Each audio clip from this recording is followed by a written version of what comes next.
Why don't we see as many stories in the Rebbes Sichos as in the Frierdiker Rebbe's? The Rebbes Sichos are so full of Torah and Lomdus and Nigla. How come we don't find this by the previous Rebbe? How come? Because that's how it is. That's not a fair question. Every Rebbe, every Yossi has his inyan, has his function, has his role, has his duty. And part of what the Frierdiker Rebbe revealed is what our Rebbe calls in a letter to his predecessor, Vasarum Chassidus is, to reveal what's around Chassidus, the stories. It was his inyan. The Rebbe's inyan is something else, so the Rebbe did something else. In other words, I don't think this is a question, it's simply an observation of fact. The previous Rebbe, more than any Rebbe, certainly of what we know, revealed not just stories, but stories that amount to the history of Chassidus, and most importantly, the spirit of the evolution of Chassidus from its inception, from its birth. But I want to say something about this that will add some more light to this. Number one, the credit for all of these stories goes to our Rebbe. It's very clear. About 10 years ago, Merkez printed a volume of Igris. The entire volume is conversations between the previous Rebbe and the Rebbetzin during the German and French years when they were apart. And from what I understand, it's not even all the letters. There are hundreds of letters of correspondence, and they published Igris Yeshlem Teichen Hashayach LeRabbim, as the Lashon is. This volume of letters has some very intimate expressions and forms and circumstances. And all I can say is, thank God I didn't have to make the choice whether to publish these letters or not to publish these letters. But in these letters, one of the things which I think is certainly publishable, that comes out very clearly, is that our Rebbe was drawing out of the previous Rebbe, his father-in-law, as much as he possibly could. He was squeezing him, forgive me for the expression, like you milk a cow. The Rebbe wrote to the previous Rebbe, Mir felt asach, mir felt god asach. I saw a letter from the Rebbe to Rabbi Solneach, al derech zeh. The Rebbe writes to his father-in-law, I'm missing much, I'm missing a lot, much. Und speziell vasarum Chassidus is, the Rebbe writes to his father-in-law, I'm particularly lacking in the area of what is around Chassidus. And the Rebbe sat in Berlin, and sat in Paris, supposedly studying Chochmas Chitzenius in some kind of an institute or a polytechnic or whatever the case was. And his entire preoccupation was to get the Rebbe, the previous Rebbe, to write another letter and tell him another story. And the Rebbe would immediately edit it and annotate it and send it back to Poland and have it published in the Likutei Deburim. When you read it, you get the distinct impression that it's all the Rebbe. The Hatamim is all the Rebbe. The Sichos are all the Rebbe. The Igros are all the Rebbe. The previous Rebbe actually writes to the Rebbe that nobody but you cares. The previous Rebbe writes to the Rebbe, nobody besides you is interested. And the Rebbe pushed. And it's really true, I think, that a lot of what we have from all of these stories, which emerges in the letters particularly, but also in the Sichos, which would come out edited and published in the Likutei Deburim, is the direct intervention of our Rebbe, who understood just how important this is, and he asked his Rebbe to give more and more of this material. One of the most unusual little exchanges, and I just love the history of this, the Torah of this, the avodah of this, the lesson of this, is the previous Rebbe wrote a sicha, or a letter, and the Rebbe printed it. And the previous Rebbe writes to the Rebbe, it's all in this volume of Igros that I referenced before, that he's not happy about this particular reshima, or this particular letter, or this particular sicha. And the reason he's not happy is, there's no practical lesson, there's no demand, it's just stories. And it's almost laughable, because, who is the master of Hamaisa Hu Ha'ikir? Who is the master of Teira Lashon Hira? Our Rebbe. The Rebbe couldn't open his mouth without having a practical lesson.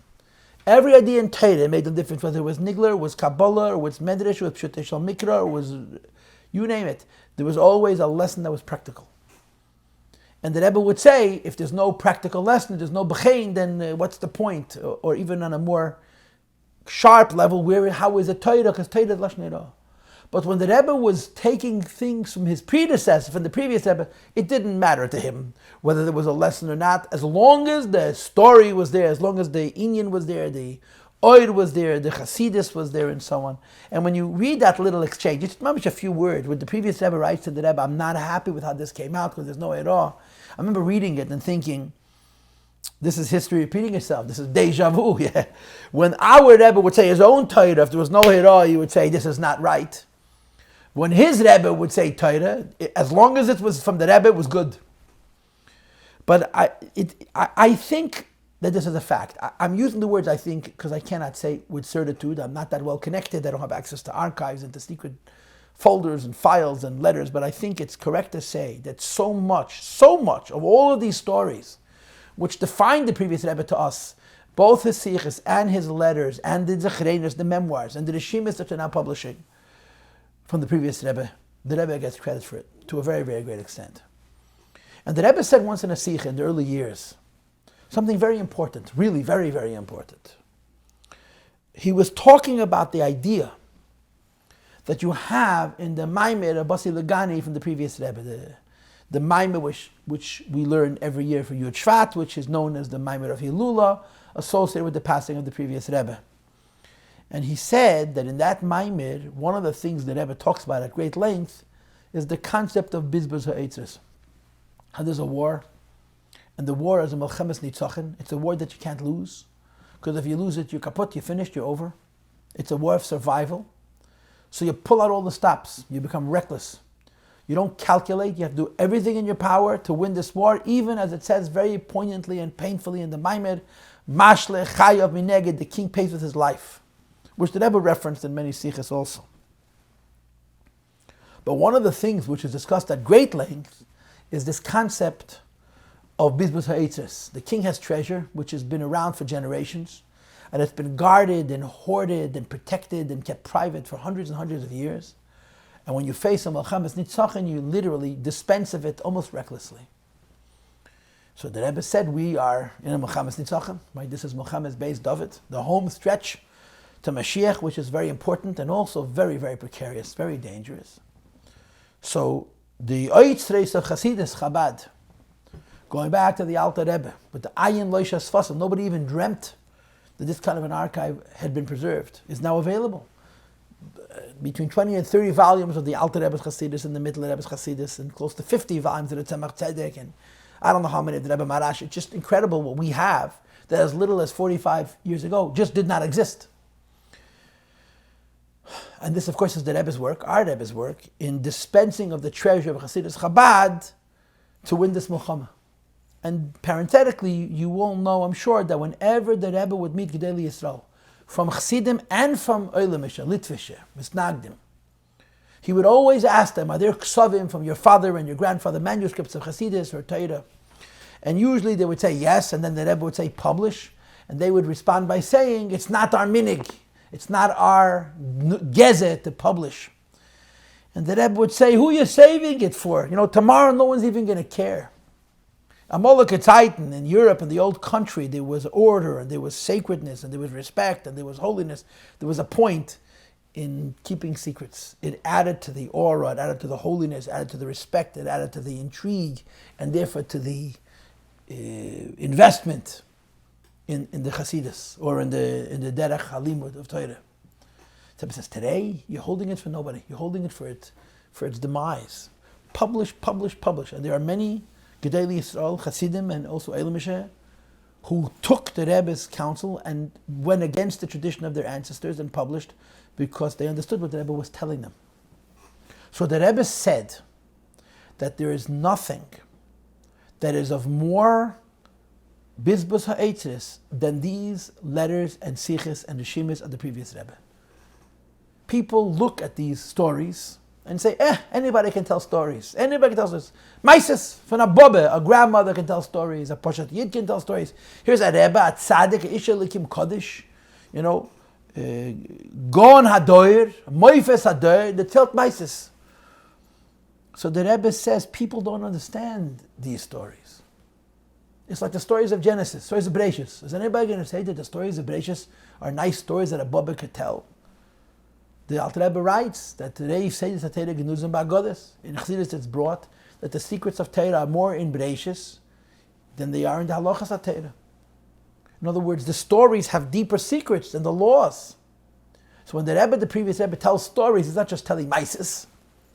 Each story is a piece of history that is another building block into the Sefer HaYoshar of Chassidus, or the Sefer HaYoshar of Chassidus Chabad, the Sefer Shel Yeshorim, which reveals the lives of the Rabbeim Nesi Yisrael, and how these stories not only reveal how Chassidus was revealed, but actually what Chassidus is. And the Rebbe called these stories the greatest bizbas ha'etzres. So to go back to your question, you asked why the Rebbe didn't tell stories. First of all, in the earlier years, the Rebbe did tell many stories, including a majority that I heard in his own words from the Rebbe the Shver, from the previous Rebbe, many of which are not in the Rishimis that we have now, because he must have heard them in America. In America, the Rebbe didn't keep his journal.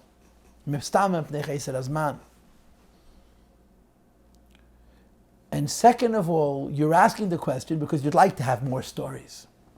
So your point is well taken, because these stories are not just stories, they're living Chassidus. They're a lesson, and they're a window into the neshama of what Chassidus is. But there's der v'der shov, der umanhigov. This is an inyan from this Rebbe, and this is an inyan from this Rebbe.